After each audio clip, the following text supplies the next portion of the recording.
Prima udienza in tribunale a Vicenza che vede la famiglia del piccolo Ettore Dal Porto contro l'ULSS 7 per garantire tutela al bimbo affetto dalla sindrome di Moebius.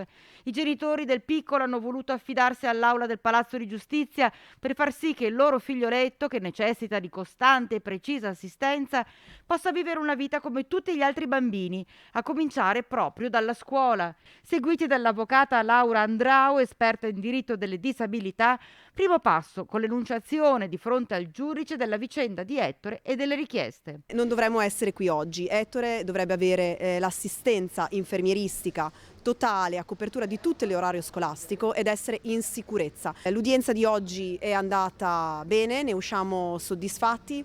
Il giudice è stato molto accogliente, ha voluto ascoltarci, ascoltare la storia di Ettore, ascoltare qual era stata la questione che aveva bloccato, no, l'assistenza in favore di Ettore. Si è riservato giustamente e correttamente, quindi rimaniamo in attesa che questa riserva venga sciolta. L'avvocata spiega anche i prossimi passi da seguire, una volta avuta la risposta e sciolta la riserva, se il giudice accoglierà le istanze della famiglia di Ettore. Ettore verrà valutato attraverso una consulenza tecnica d'ufficio e verranno valutate le sue esigenze che formalmente non sono mai state contestate dall'ULSS, ma nei fatti sì, perché è sempre stata erogata un'assistenza inadeguata. I genitori di Ettore stanno portando avanti una battaglia importante che si allarga a tutte quelle famiglie che si trovano nella loro stessa situazione.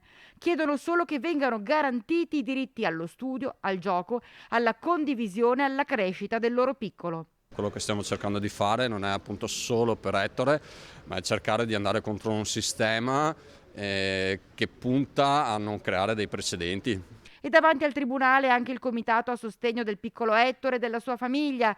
Anche sui social è partito un tantan di supporto, perché, come si legge in uno dei cartelloni, i diritti non sono privilegi. Noi siamo qua appunto per essere solidali a tutti quanti a cui hanno bisogno di questa conoscenza, di questo percorso che sono costretti a fare per avere i loro diritti.